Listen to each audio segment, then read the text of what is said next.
اعوذ باللہ من الشیطان الرجیم بسم اللہ الرحمن الرحیم۔ حضرت ایوب علیہ السلام حضرت اسحاق علیہ السلام کی اولاد میں سے ہیں اور ان کی والدہ حضرت لوط علیہ السلام کے خاندان سے ہیں۔ اللہ سبحانہ و تعالی نے حضرت ایوب علیہ السلام کو ہر طرح کی نعمتوں سے نوازا تھا، حسن و جمال، خوبصورت صورت بھی اور مال و اولاد کی کثرت بھی تھی۔ بے شمار مویشی اور کھیت و باغات وغیرہ کا بھی اللہ سبحانہ و تعالی نے حضرت ایوب علیہ السلام کو مالک بنایا تھا۔ لیکن ایک وقت ایسا آیا کہ حضرت ایوب علیہ السلام پر اللہ سبحانہ و تعالی نے آزمائش ڈال دی اور امتحان میں ڈال دی۔ جب اللہ سبحانہ و تعالی نے آپ کو آزمائش و امتحان میں ڈالا تو آپ کا مکان گر پڑا اور آپ کے تمام فرزندان اس کے نیچے دب کر مر گئے، اور تمام جانور جس میں سینکڑوں اونٹ اور ہزارہ بکریاں تھیں سب کے سب مر گئے۔ تمام کھیتیاں اور باغات بھی برباد ہو گئے، غرض آپ کے پاس کچھ بھی باقی نہ رہا۔ حضرت ایوب علیہ السلام کو جب ان چیزوں کے ہلاک و برباد ہونے کی خبر دی جاتی تھی تو حضرت ایوب علیہ السلام اللہ سبحانہ و تعالی کا شکر بجا لاتے تھے، حمد الہی کرتے تھے اور فرمایا کرتے تھے کہ میرا کیا تھا اور کیا ہے، جس کا تھا اس نے لے لیا،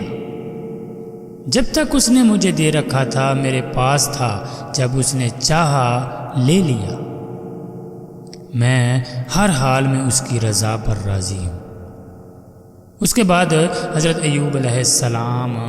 بیمار ہو گئے اور آپ کے جسم مبارک پر بڑے بڑے آبلے پڑ گئے۔ اس حال میں سب لوگوں نے آپ کو چھوڑ دیا، ساتھ نہ دیا، بس فقط آپ کی بیوی جن کا نام رحمت بنت افرایم تھا، جو کہ حضرت یوسف علیہ السلام کی پوتی تھی، یعنی حضرت یوسف علیہ السلام کی پوتی حضرت ایوب علیہ السلام کی بیوی تھی۔ انہوں نے حضرت ایوب علیہ السلام کا ساتھ نہیں چھوڑا، آپ کی خدمت کرتی تھی، سالہ سال تک آپ کا یہی حال رہا۔ آپ آبلوں اور پھوڑوں کے زخموں سے بڑی تکلیفوں میں رہے۔ یہاں پر ایک بات عام طور پر لوگوں میں مشہور ہے کہ معاذ اللہ آپ کو کوڑ کی بیماری ہو گئی تھی، چنانچہ بعض غیر معتبر کتابوں میں آپ کے کوڑ کے بارے میں بہت سی غیر معتبر داستانیں بھی تحریر ہیں، مگر یاد رکھیے کہ یہ سب باتیں جو بالکل غلط ہیں ان کی کوئی حقیقت نہیں، اور ہرگز آپ یا کوئی بھی نبی، اللہ سبحانہ و تعالی کا کوئی بھی نبی کبھی کوڑ اور جذام کی بیماری میں مبتلا نہیں ہوا، اس لیے کہ یہ مسئلہ متفق ہے کہ انبیاء کرام علیہ السلام کا تمام ان بیماریوں سے محفوظ رہنا ضروری ہے جو عوام کے نزدیک باعث نفرت اور باعث حقارت ہے، کیونکہ انبیاء علیہ السلام کا یہ فرض منصبی ہے کہ وہ تبلیغ و ہدایت کرتے رہیں، تو ظاہر ہے جب عوام ان کی بیماریوں سے نفرت کر کے ان سے دور بھاگیں گے تو بھلا تبلیغ کا فریضہ کیوں کر ادا ہو سکے گا؟ الغرض حضرت ایوب علیہ السلام ہرگز کبھی کوڑ اور جذام کی بیماری میں مبتلا نہیں ہوئے تھے، بلکہ آپ کے بدن پر کچھ آبلے اور پھوڑے پھنسیاں نکل آئی تھیں جن سے آپ برسوں تکلیف اور مشقت جھیلتے رہے، اور حضرت ایوب علیہ السلام صابر و شاکر رہے۔ پھر آپ نے بحکم الہی اپنے رب سے یوں دعا مانگی، انی مسنی الضر وانت وأنت أرحم الراحمين۔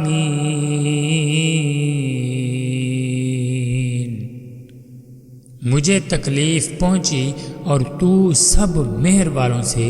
بڑھ کر مہر والا ہے۔ بے شک جب آپ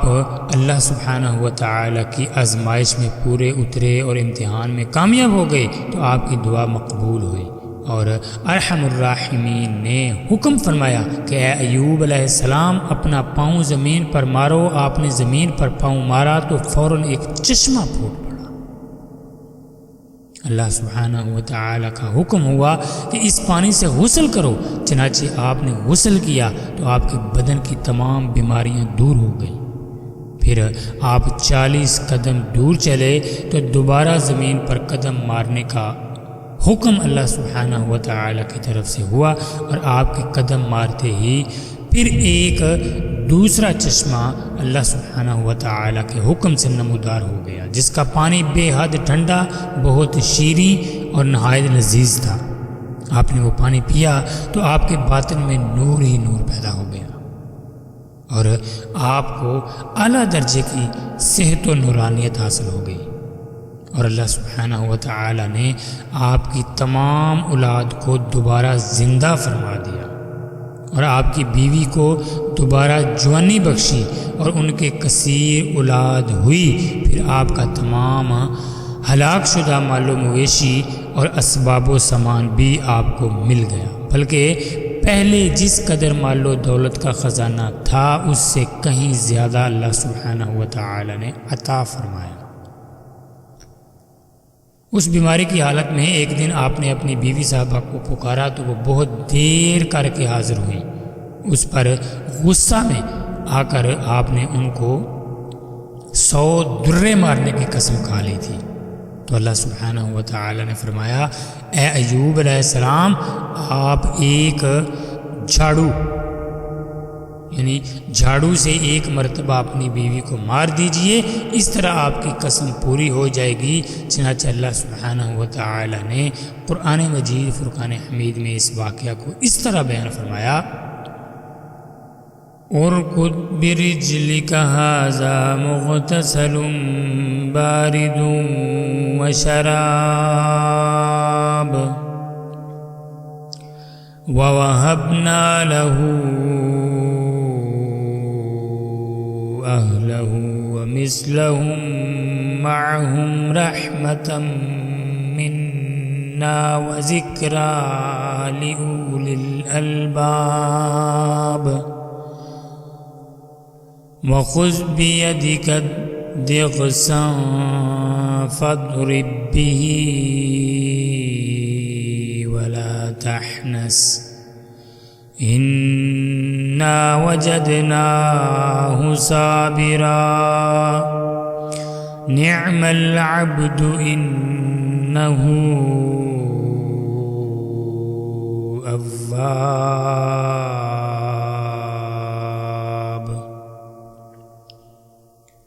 ہم نے فرمایا زمین پر اپنا پاؤں مار، یہ ہے ٹھنڈا چشمہ نہانے اور پینے کو، اور ہم نے اسے اس کے گھر والے اور ان کے برابر اور عطا فرما دیے، اپنی رحمت کرنے اور عقل مندوں کی نصیحت کو، اور فرمایا کہ اپنے ہاتھ میں ایک جھاڑو لے کر اس سے مار دے اور قسم نہ توڑ، بے شک ہم نے اسے صابر پایا، کیا اچھا بندہ، بے شک وہ بہت رجوع لانے والا ہے۔ الغرض حضرت ایوب علیہ السلام اس امتحان میں پورے کامیاب ہو گئے، اور اللہ سبحانہ و تعالی نے ان کو اپنی نوازشوں اور عنایتوں سے ہر طرح سرفراز فرما دیا، اور قرآن مجید فرقان حمید میں ان کی مدح خوانی فرما کر اواب کے لاجواب خطاب سے ان کے سر مبارک پر سر بلندی کا تاج رکھ دیا۔ حضرت ایوب علیہ السلام کے اس واقعہ امتحان کے اس واقعہ میں یہ ہدایت ملتی ہے کہ اللہ سبحانہ و تعالی کے نیک بندوں کا بھی خدا کی طرف سے امتحان ہوا کرتا ہے، اور جب وہ امتحان میں کامیاب اور آزمائش میں پورے اترتے ہیں تو اللہ سبحانہ و تعالی ان کے مراتب و درجات میں اتنی اعلیٰ سربلندی عطا فرما دیتا ہے کہ کوئی انسان اس کو سوچ بھی نہیں سکتا۔ اور اس واقعہ سے یہ سبق بھی ملتا ہے کہ امتحان کی آزمائش کے وقت صبر کرنا اور اللہ سبحانہ و تعالی کی رضا پر راضی رہنا، اس کا پھل کتنا اچھا، کتنا میٹھا اور کس قدر لذیذ ہوتا ہے کہ ہم سوچ نہیں سکتے۔ واللہ تعالی اعلم۔ السلام علیکم ورحمۃ اللہ وبرکاتہ۔